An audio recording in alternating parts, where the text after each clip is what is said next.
इक्ष्वाकु वंश का जैसे नाम है, परीक्षित का ऐसे नाम चलेगा।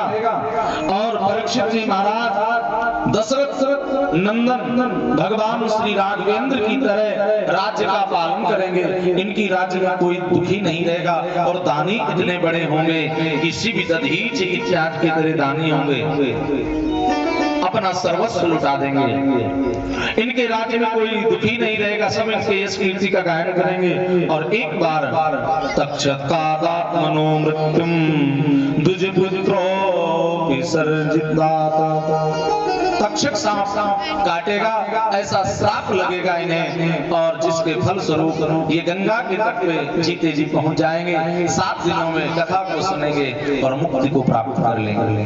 पहले थोड़ा घबराए युधिष्ठिर कि मेरे कुल खानदान में तक्षक सांप परीक्षित को काटेगा, ये ठीक नहीं है। लेकिन जब सुना तक्षक सांप के काटने के पहले भगवान की कथा सुनेंगे और भगवान में ही इनका लय हो जाएगा, तो धर्मराज जी बड़ा खुश हुए कि चलो जिंदगी कोई जरूरी नहीं है कि बहुत लंबी हो, 200 साल की जिंदगी हो, ये ठीक नहीं है। क्या करेंगे बहुत ज्यादा जिंदगी जी करके, ऐसी जिंदगी अच्छी नहीं है जब जीवन ही अपने ऊपर भार बन जाए और जब दिन रात मृत्यु के लिए हम दुआ करने लगे कि मृत्यु आ जाए। ऐसी जिंदगी भी ठीक नहीं। जिंदगी भले कम हो लेकिन जितनी हो वो राष्ट्र के नाम हो, देश के नाम हो, धर्म के नाम हो और ऐसे काम के नाम हो, परोपकार के लिए हो।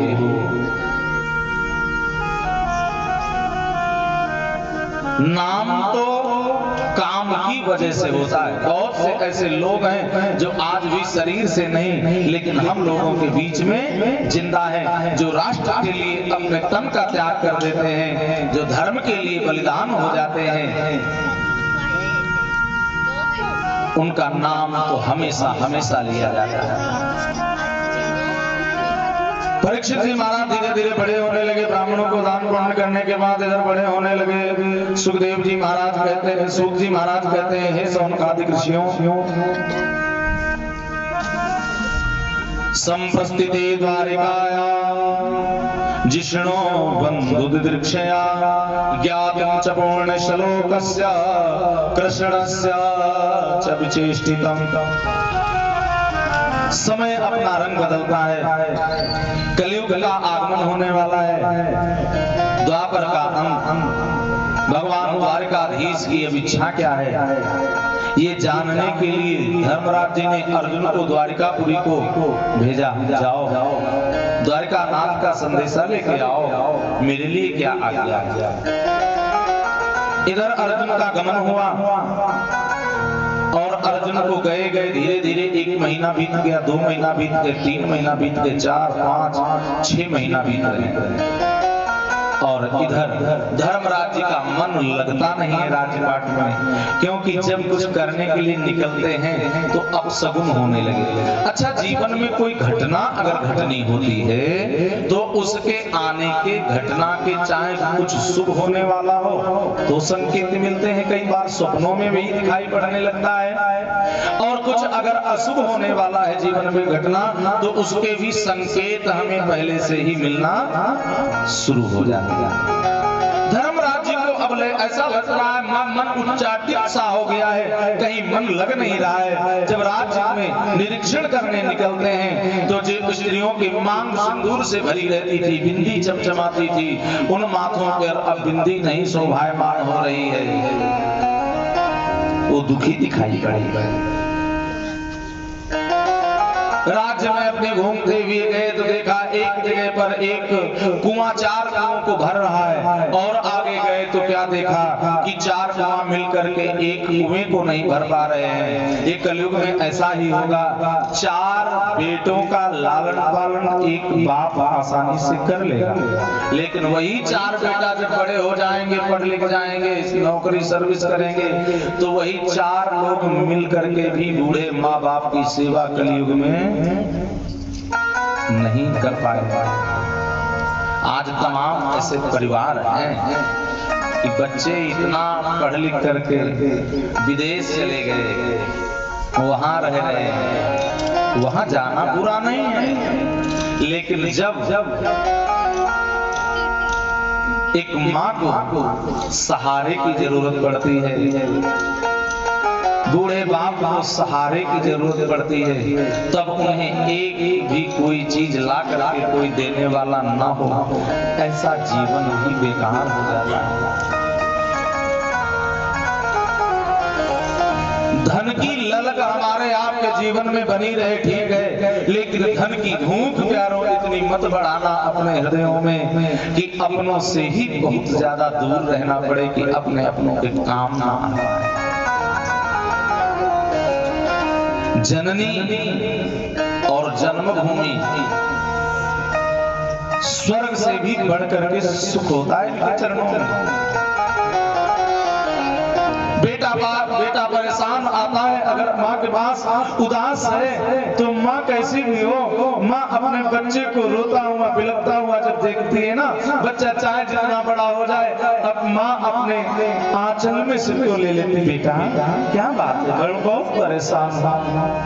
और वो माँ जिसने अपनी खुशियां कुर्बान कर दी, हमारे ऊपर लुटा दी, वो माँ जब बूढ़ी हो जाए और अगर उस माँ से हम एक बार यार पूछ पाए, माँ क्या आवश्यकता है आपका, वो भार जीवन में लगने लगे, बूढ़े माता पिता भार लगने लगे, इनकी सेवा कौन करे, तो हमारा जीवन लेना बेकार है। एक बार एक व्यक्ति गया एक साधु के पास, बाबा हम मात्र ऋण से उऋण होना चाहते हैं, कैसे उऋण हो, हमको उपाय बताओ, जो करना पड़ेगा हम करेंगे। एक ईंट लिया, एक पत्थर लिया और पत्थर कहा इसको अपने पेट पे बांध के रखो, पेट पे बांधा और उसको 2-4 घंटे भी नहीं बीते और वापस आ गया, बाबा ये पत्थर को मैं नहीं बांध सकता हूँ अपने पेट पे, चलने में बड़ी कठिनाई होती है, ना चल पाओ ना बैठ पाओ ना खा पाओ, बहुत समस्या हो रही है,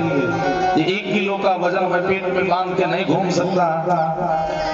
महात्मा जी बोले, बेटा तू 1 किलो का पत्थर नहीं बांध सकता और तेरा तो वेट इससे कहीं ज्यादा था, कई गुना ज्यादा था, और तुझे पेट में लेकर माँ सब काम करती रही।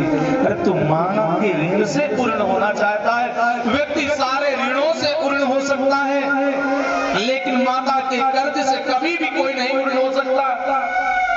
देवता के ऋण से, पितृ ऋण से, गुरु ऋण से तो पूर्ण हुआ जा सकता है,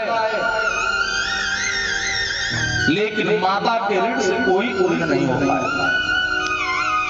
शंकराचार्य जी, आदि शंकराचार्य जी जब अपना हिंदू धर्म का लोप हो रहा था, भगवान शंकर जी ने ही साक्षात अवतार लिया और अवतार लेकर के सन्यासी बनना चाहते हैं, लेकिन माता कहती नहीं है कि सन्यासी, और जब तक माँ कहे नहीं कि सन्यासी हो तब तक पूर्ण नहीं होता सन्यास। और धरती कोई माँ नहीं है, बताओ हम आप में से कोई ऐसी माँ होगी जो चाहेगी कि हमारा बेटा बाबा बन जाए, दाढ़ी रखे, बाल रखे, मारा फिरे, द्वार द्वार पर भीख मांगता फिरे, कोई माँ चाहेगी? हर माँ चाहती है हमारा बेटा सीएम बने, डीएम बने।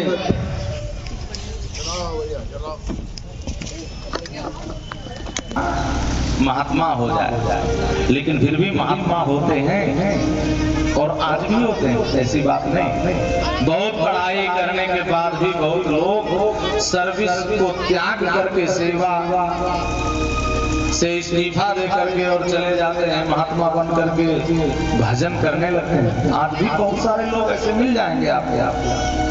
आदि गुरु शंकराचार्य जी महाराज कहते, भैया मैं महात्मा बनना चाहता हूँ, और माँ कहती नहीं बेटा तू महात्मा मत बन, तेरा मैं विवाह करूंगी, नाती पोते होंगे, बहुत अच्छा लगेगा। एक बार गंगा स्नान करने के लिए माँ गई, अपने बेटे को साथ में लेकर के। आदि गुरु शंकराचार्य जी महाराज ने एक मगरमच्छ पैदा कर दिया पानी में, और मगरमच्छ ने अपने शंकराचार्य जी बच्चे थे उनका पैर पकड़ लिया। माता ने देखा, कहा बेटा भागो, देखो मगरमच्छ आ रहा है, तुमको खा जाएगा।